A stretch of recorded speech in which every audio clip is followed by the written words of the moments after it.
प्रणाम।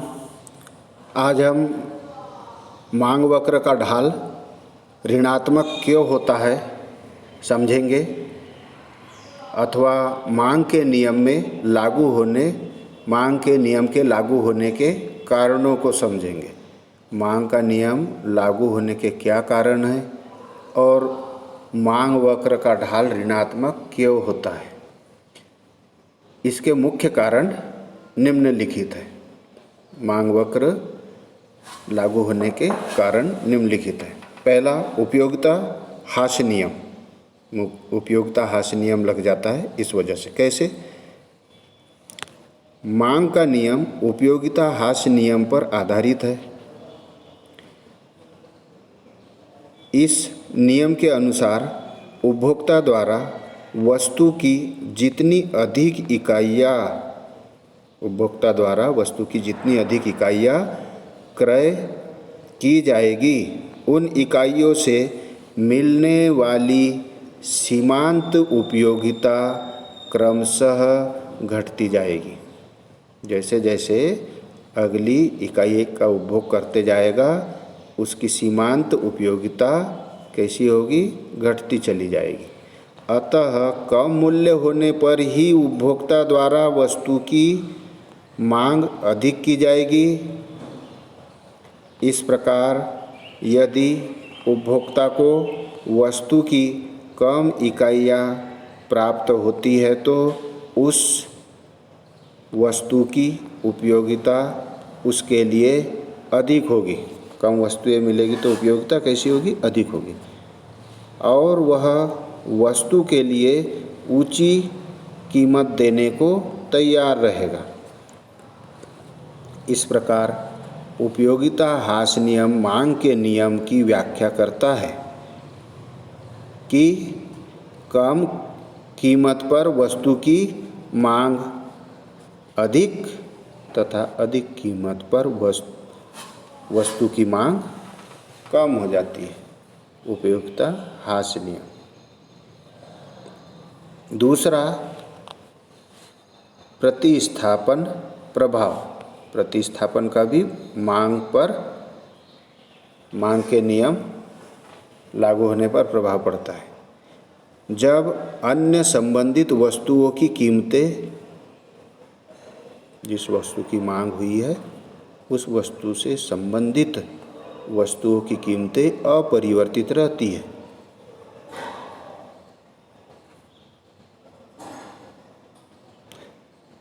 तथा किसी एक वस्तु की कीमत कम होती है, तो उपभोक्ताओं को उस वस्तु विशेष की कीमत कम लगने लगती है। अतः उपभोक्ता अन्य वस्तुओं के स्थान पर उस वस्तु का प्रतिस्थापन करने लगते हैं, जिससे उस वस्तु विशेष की मांग बढ़ जाती है। इसे प्रतिस्थापन प्रभाव कहते हैं। एक वस्तु के स्थान पर दूसरी वस्तु का चयन कर लेना, प्रतिस्थापन प्रभाव। तीसरा, आय प्रभाव। जब किसी वस्तु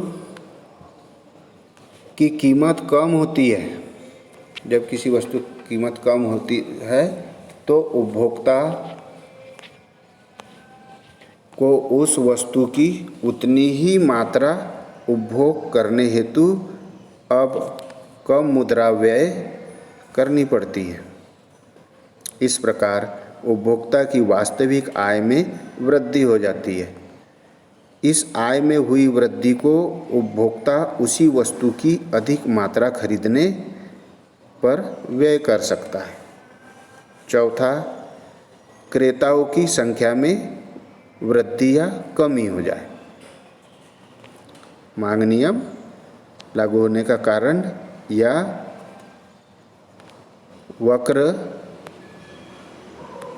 मांग वक्र का ढाल ऋणात्मक होने का कारण क्रेता और विक्रेताओं की वृद्धि में कमी। जब किसी वस्तु की कीमत गिरती है तो वह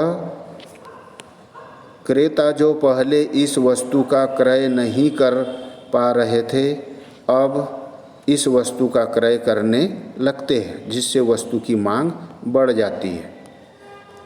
इसके विपरीत यदि वस्तु की कीमत बढ़ती है तो अब कुछ क्रेताओं के लिए इस बढ़ी हुई कीमत पर वस्तु को खरीदना संभव नहीं होगा, जिससे वस्तु की मांग घट जाएगी।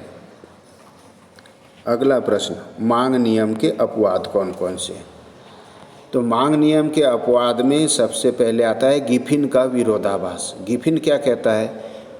सर रॉबर्ट गिफिन ने बताया है कि जब उपभोग की दो वस्तुओं में एक वस्तु घटिया तथा दूसरी वस्तु श्रेष्ठ वस्तु हो, तब गिफिन का विरोधाभास उत्पन्न होता है। घटिया वस्तुएं वे वस्तुएं होती है जिनका उपभोग उपभोक्ता द्वारा इसलिए किया जाता है क्योंकि उपभोक्ता अपनी सीमित आय और श्रेष्ठ वस्तु की ऊंची कीमत उपभोक्ता अपनी सीमित आय और श्रेष्ठ वस्तु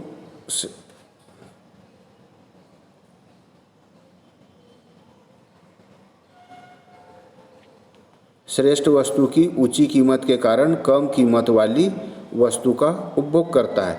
ऐसी दशा में घटिया वस्तुओं की कीमत में जब कमी होती है तब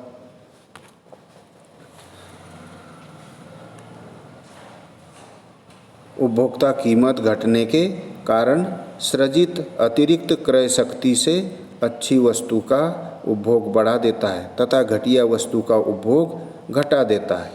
इस प्रकार घटिया वस्तु की कीमत में कमी होने पर उसकी मांग में कमी होती है। मांग नियम का दूसरा अपवाद, भविष्य में मूल्य कीमत वृद्धि की संभावना। मूल्य में वृद्धि होने की संभावना अगर हो तब मांग नियम की क्रियाशीलता उसके सिद्धांतों के अनुसार नहीं होगी। संभावना मांग की है कि कीमत बढ़ेगी और नहीं बढ़ी तो ज़बरदस्ती ही मांग ज़्यादा हो जाएगी और मांग ज़्यादा होने पर कीमत ज़्यादा हो जाएगी। तो कुछ प्रभावी प्रत्याशित परिस्थितियों के कारण जैसे युद्ध, अकाल, क्रांति, सरकारी नीतियाँ, सीमित पूर्ति जैसी संभावनाओं में कीमत वृद्धि के बावजूद मांग में उत्तरोत्तर वृद्धि होती चली जाएगी। युद्ध की स्थिति, अकाल की स्थिति, क्रांति या सरकारी नीति की संभावना के कारण कीमत वृद्धि के बावजूद मांग में वृद्धि हो जाएगी, क्योंकि उपभोक्ता भविष्य में और कीमत वृद्धि की आशंका से वर्तमान में मांग को बढ़ा देगा। ऐसी दशा में कीमत और मांग में प्रतिलोम संबंध न होकर सीधा संबंध होता है और मांग वक्र बाएं से दाएं ऊपर की ओर चढ़ता हुआ बन जाता है। अगला कारण, प्रतिष्ठा सूचक वस्तुएं। कुछ लोग प्रतिष्ठा के कारण, उतनी आय होती नहीं है उसके बाद भी माने जो है प्रतिष्ठा सूचक वस्तुएं, इसके कारण मांग वक्र का ढाल प्रभावित होता है, नीचे की ओर आ जाता है, मांग नियम लागू हो जाता है। प्रतिष्ठा सूचक वस्तुओं में मिथ्या आकर्षण के कारण मांग का नियम क्रियाशील नहीं होता। समाज का धनी वर्ग अपनी श्रेष्ठता प्रदर्शित करने के लिए ऊंची कीमत वाली वस्तुओं का अधिक क्रय करता है।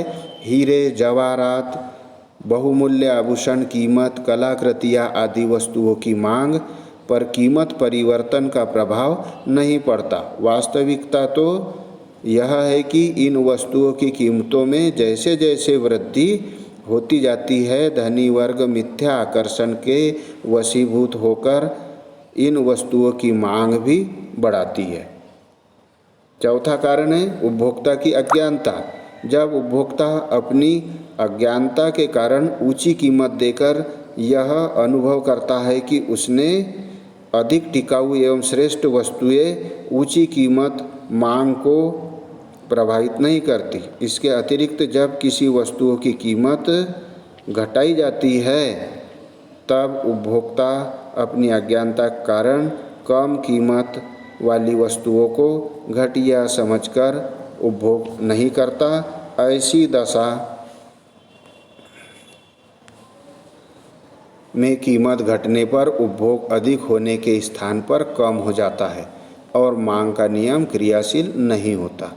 मांग, अगला प्रश्न, मांग की कीमत लोच को रेखा चित्र द्वारा समझाइए। मांग की कीमत लोच को रेखा चित्र द्वारा समझाना है।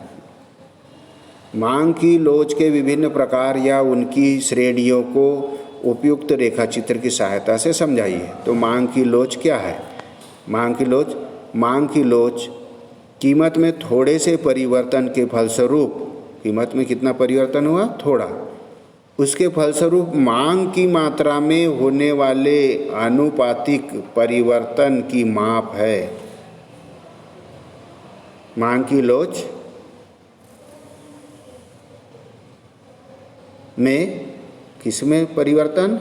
मांग में थोड़े परिवर्तन के फलस्वरूप मांग की मात्रा में होने वाला जो आनुपातिक परिवर्तन है, उससे इसका तात्पर्य है, दूसरे शब्दों में मांग की कीमत लोच कीमत में होने वाले प्रतिशत परिवर्तन। मांग में परिवर्तन नहीं हुआ, कीमत में अगर कुछ प्रतिशत में परिवर्तन हुआ तथा मांग में होने वाले प्रतिशत परिवर्तन का अनुपात।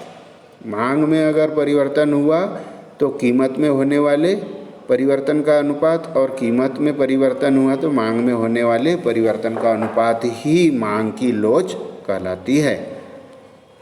तो मांग की लोच की श्रेणियाँ 5 श्रेणियाँ हैं। नंबर 1, सापेक्षतः लोचदार मांग।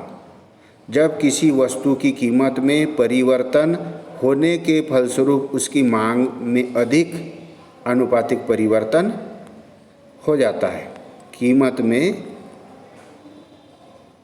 परिवर्तन होने के फलस्वरूप उसकी मांग में बहुत अधिक परिवर्तन, कीमत थोड़ी सी बढ़ी या कीमत थोड़ी सी कम हुई, मांग बहुत ज़्यादा बढ़ गई, या कीमत थोड़ी सी बढ़ी, मांग बहुत ज़्यादा घट गई। जब किसी वस्तु की कीमत में परिवर्तन होने के फलस्वरूप उसकी मांग में अधिक आनुपातिक परिवर्तन हो जाता है, तब ऐसी वस्तु की मांग को सापेक्षतः लोचदार मांग कहते हैं। इसे इस प्रकार सूत्र में लिखा जाता है, त्रिभुज Q/Q P/P। हम देखते हैं O और OX रेखा पर मांग दर्शाई गई है और OY रेखा पर कीमत दर्शाई गई है। यहाँ पर सापेक्षतः लोचदार मांग किस प्रकार है? देख रहे हैं कि जब मांग 10 है, तो मांग कम है तो उसकी कीमत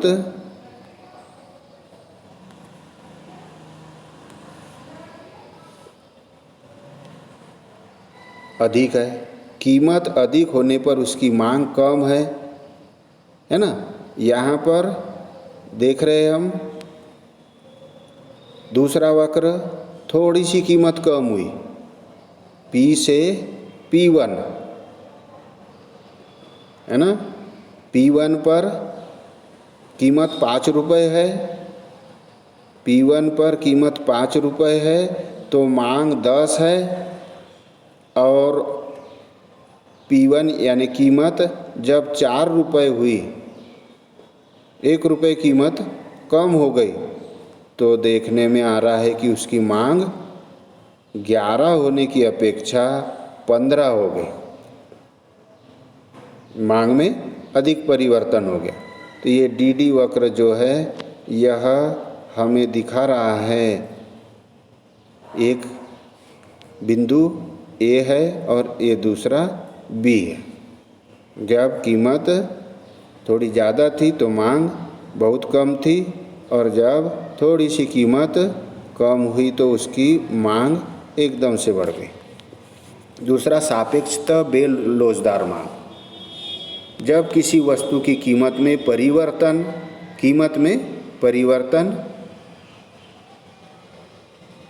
के फलस्वरूप उसकी मांग में कम आनुपातिक परिवर्तन होता है, तब ऐसी वस्तु की मांग को सापेक्षता बेलोजदार मांग कहा जाता है। जैसे चित्र में दिखाया गया है, यहाँ पे भी ओ एक्स पर मांग दिखाई गई है और ओ वाई पर कीमत दिखाई गई है। नियम बोल रहा है कि वस्तु की कीमत में परिवर्तन के फलस्वरूप उसकी मांग में कम अनुपात में परिवर्तन होना। यहाँ पर ओ और P1 बिंदु में देख रहे हैं कि कीमत जब 10 रुपये थी, तब उसकी जो मांग है वह मांग देख रहे हैं अपन 5 है।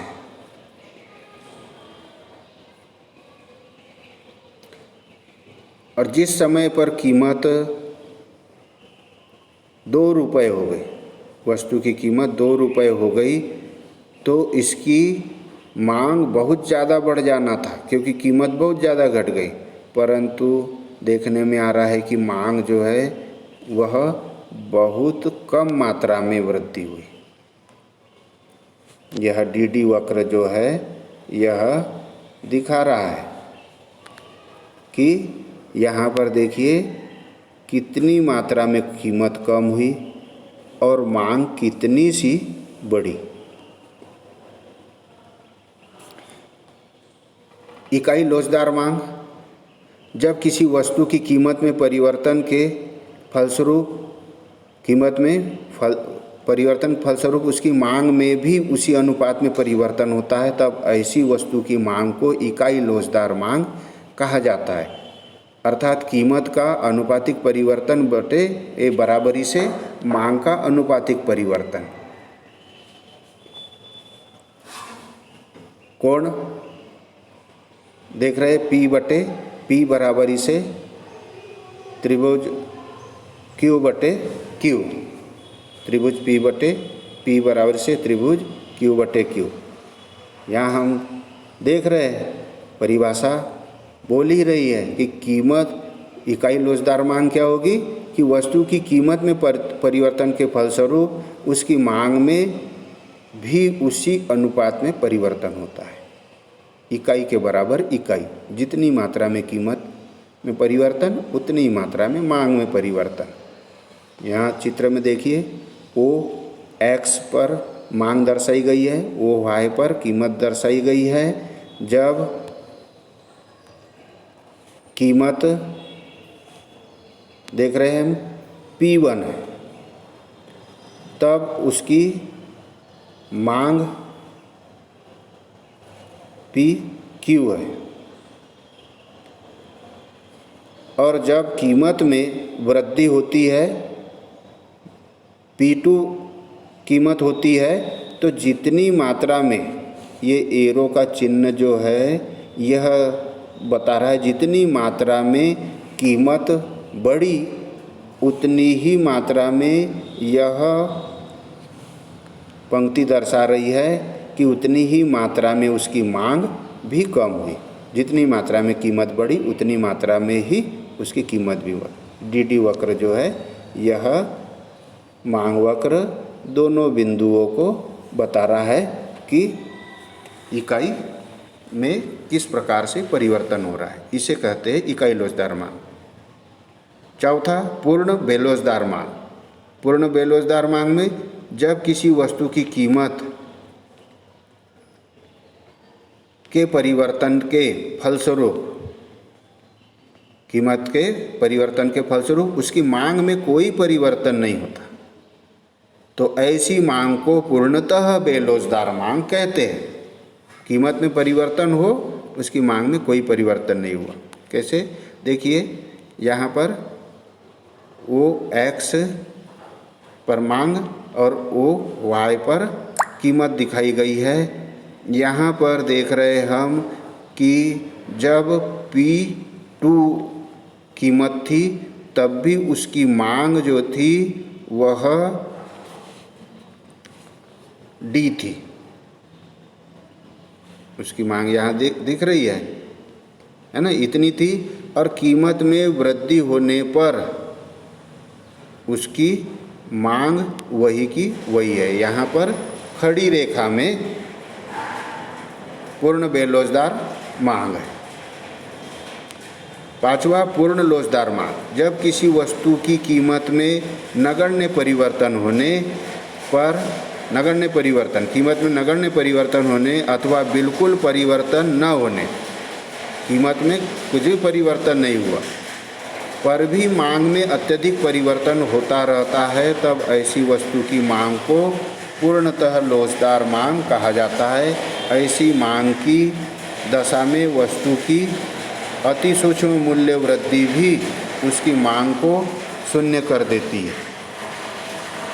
पूर्ण प्रतियोगिता वाले बाजार में मांग वक्र की लोच अनंत पूर्णतया लोचदार होती है, किंतु व्यापारिक एवं वास्तविक जीवन में वस्तुतः किसी वस्तु की मांग पूर्णतः लोचदार मांग नहीं होती। पूर्णतः लोचदार मांग की दशा में इस प्रकार पूर्णतः लोचदार मांग DD मांग वक्र x अक्ष के समांतर एक पड़ी रेखा के रूप में होता है। हम देख रहे हैं यहाँ चित्र में, यहाँ O है, यहाँ X है, लिखना भूल गए, लिखेंगे आप वो X है।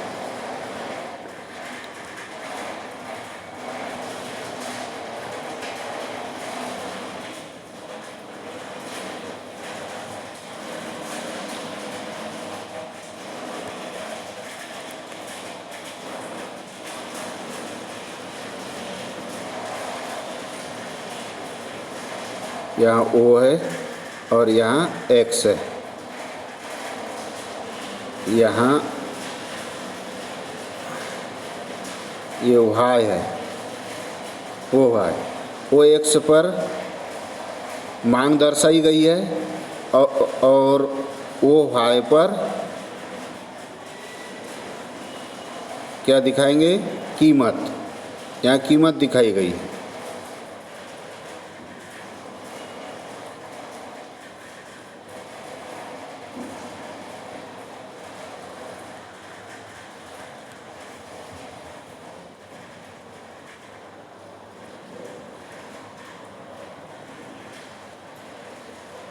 हम देख रहे हैं चित्र में कि P1 P2 कीमत है। P1 P2 कीमत पर एक मांग पड़ी रेखा में है, तो उसी कीमत पर मांग जो है Q1 और कीमत उसी कीमत पर मांग में वृद्धि हो गई Q2, तो यह पूर्ण लोचदार मांग हुई। देखने में आ रहे हैं कीमत मांग में परिवर्तन हुआ, कीमत में कोई परिवर्तन नहीं, तो ये DD वक्र मांग वक्र है। धन्यवाद। अगले PDF में हम समझेंगे मांग की लोच को प्रभावित करने वाले तत्वों की विवेचना कीजिए। मांग की लोच को प्रभावित करने वाले तत्वों की विवेचना कि ये जो मांग की लोच हमने 5 प्रकार की पढ़ी, इसको क्या प्रभावित करता है। तो आज का जो होमवर्क है वह